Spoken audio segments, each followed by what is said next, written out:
अदा ही कहानी 100 घोड़न वारो सौदागर। एकड़ो बादशाह त पाण अल्लाह पाक आहे पर इन कूड़ी दुना जो बादशाह हो। उन बादशाह जंहिंखे अची शौक़ जागी पियो, अची शौक़ थियो। हाणे सही बादशाही शौक़ जे अॻियां कंहिंजी कहिड़ी दाल गरंदी। बादशाह खे अची शौक़ वरायो त हिक रंग जा घोड़ा गॾु कजनि। सो पंहिंजे वज़ीर खे हुकुम कयईं, हिक रंग जा 100 घोड़ा वठी अच। जेको बि ख़र्च थिए, जेका बि क़ीमत थिए, तंहिंजी तोखे इजाज़त आहे। वज़ीर हुकुम जो बंदो। वज़ीर घोड़नि जे ॻोल्हा में घुमंदे घुमंदे वरींदो हकलींदो अचे हिकिड़े सौदागर सां मुलाक़ाती थियो, जंहिं वटि 100 सुर्खा घोड़ा बीठल हुआ। वज़ीर हिन खे ॿुधायो, सौदागर खे ॿुधाई बादशाह सलामत खे साॻे रंग रूप जा घोड़ा घुर्जनि। सो तो वटि अहिड़ा घोड़ा बीठल आहिनि, उहे ॾे त काहे वञा। हिन जे एवज़ जेका बि क़ीमत वठंदे, जेका बि रक़म वठंदे, सा ॾियण लाइ तयारु आहियां। सौदागर चयो, ए वज़ीर, ही घोड़ा ईअं बेकार बीठा, मुंहिंजो ख़र्च खाइनि, तंहिं करे उहे सभु बादशाह खे सूकड़ी तौरु ॾियण थो चाहियां। उनजी क़ीमत असुल न वठंदुसि। वज़ीर उहे सभु घोड़ा काए अची बादशाह जी ख़िदमत में पेश कया, जन खे ॾिसी हू ॾाढो ख़ुशि थियो ऐं सौदागर जी सॼी हक़ीक़त बयानु कयईं। कुझु ॾींहं गुज़रण खां पोइ तक़दीर इलाही सां उहो सौदागर खुटी पियो।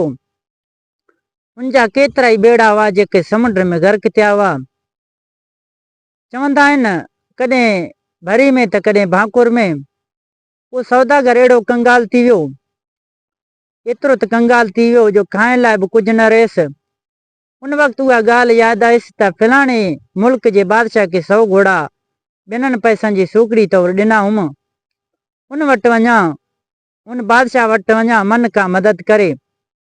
उहो ख़्यालु करे अची वज़ीर सां मिलियो ऐं के समूरो हाल वाल ॿुधाई। वज़ीर खेसि मदद करण जो वाइदो कयईं। वाइदो कई वजह वठी हिन खे बादशाह सां मिलायो। वज़ीर बादशाह खे ॿुधायो, ही उहो सौदागर आहे जंहिं साईं जन लाइ 100 रंग जा घोड़ा तोहफ़े तौरु ॾिना हुआ। हिन वक़्तु संदसि हालत तमामु तंग आहे ऐं मदद जी उमेद रखी आयो आहे।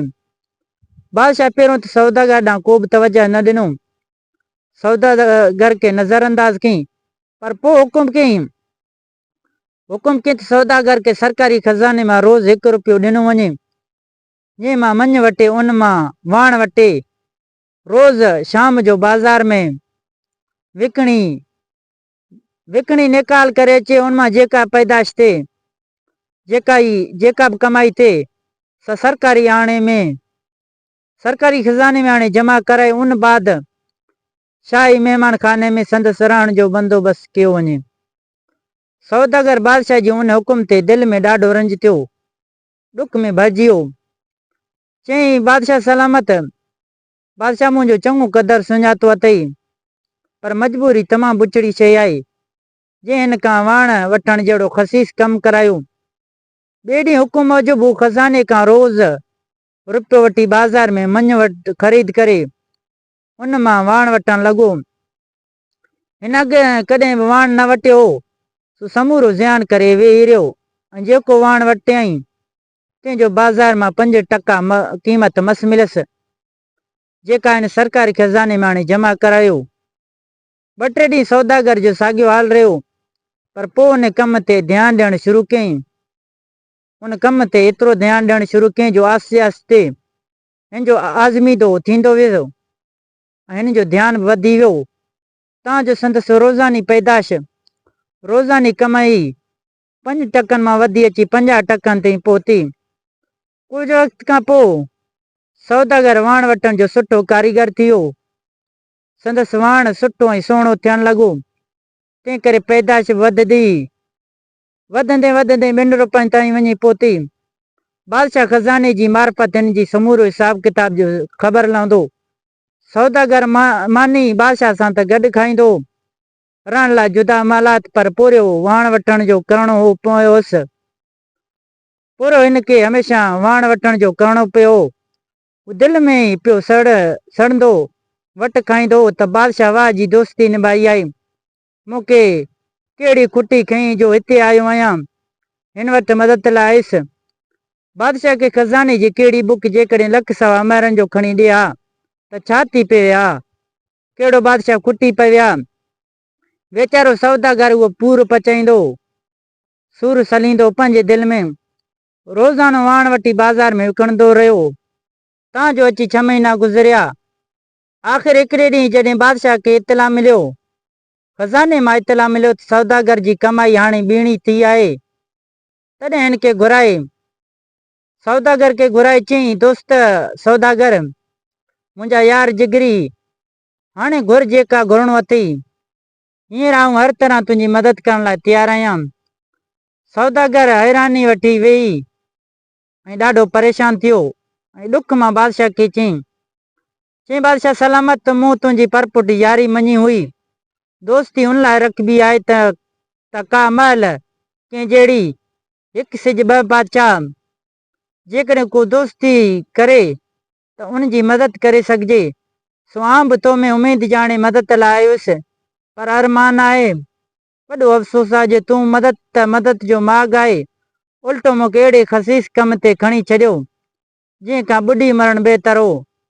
पर हिकिड़ो परदेसी, ॿियो पाण ॾाॾे खां दोस्ती, टियों मिसकिनी हालत। तंहिं करे सूर पी तुंहिंजो हुकुम जो तामील कंदो रहियुसि।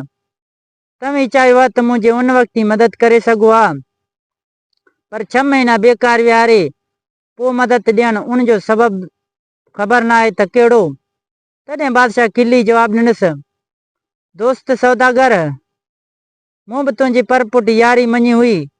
जेकॾहिं तूं ॾिठल हालत में मूं वटि पहुतई, हिते मिसकिनी वारे हालत में पहुतई, तॾहिं सम्झ त भाग तो वटां मोकिलाए वियो। उन वक़्तु आउं तोखे खणी सॼी बादशाही ॾियां त बि तुंहिंजा उहे साॻिया हाल वञी थियनि हा। तंहिं करे ख़्यालु कयुमि, जेसि ताईं तुंहिंजो भाग वरे तेसि ताईं तोखे हथ में खज़ानो न ॾियां। चङो, हाणे तुंहिंजे वक़्त जी ख़बर कयुमि, कॾहिं तो वारो वरे। तंहिं करे उहा अटकल कढियुमि, तूं वञी मुंहिंजे वटि वाण ठाहे विकिणी। जेसि ताईं तूं ते निभाग जो असर हो, तेसि ताईं पियो नुक़सान पियो। जॾहिं ॾिठुमि हाणे तुंहिंजो भाग वरियो आहे, जंहिं कम में हथु विझंदे तंहिं मां फ़ाइदो ई फ़ाइदो थींदो, तॾहिं तोखे चवां थो, जेको घुरणो अथई सो घुर। उहा समूरी हक़ीक़त ॿुधी सौदागर बादशाह जो तमामु घणो शुक्रगुज़ार थियो। चयईं, बादशाह सलामत, जेकॾहिं हाणे मुंहिंजो भाग वरियो आहे, मुंहिंजो वक़्तु वरियो आहे, त अलाह ताला अॻे पंहिंजे मां ई गंज करे ॾींदो। आउं अव्हां जी हाणे मदद वठणु नथो घुरां। एतिरे में सौदागर ॾांहुं कासिद आयो, नियापियो आयो, तव्हांजो सामान समेत जेको जहाज़ गुम थी वियो सो लधो आहे। थोरे देर बाद वरी ॿियो कासिद आयुसि, फलाणे हिसाब में लीकेज चक हुई, जेका लधी आहे उन में तुंहिंजा एतिरा पैसा वरिया आहिनि। मतिलब त सौदागर जा रंग लॻी विया। पोइ बादशाही वज़ीर खां मोकिलाए सौदागर पंहिंजे मुल्क ॾांहुं मोटियो, वरी पंहिंजे कारोबार सां लॻी वियो। ईअं घोड़नि जी सौदागर जी कहाणी पुॼाणी थी। दोस्तों, उम्मीद कयां थो थी कहाणी तव्हांखे ज़रूरु पसंदि आई हूंदो। अहिड़नि मज़ेदार कहाणियुनि जी अलॻि प्लेलिस्ट यूट्यूब चैनल ते पियल आहे। प्लेलिस्ट ते वञी अहिड़ा वधीक मज़ेदार कहाणियूं ॾिसी सघो था। दोस्तों, इन कहाणी खे लाइक करे पंहिंजे दोस्तनि सां ज़रूरु शेयर कजो। दोस्तों, जेकॾहिं तव्हां असांजी यूट्यूब चैनल सिंधी कहाणियूं ते नवां आया आहियो त चैनल खे सब्सक्राइब करे घंटी जे निशान ते ज़रूरु क्लिक कंदा। दोस्तों, मिलंदासीं नई वीडियो में। हिन वक़्तु अल्लाह हाफ़िज़।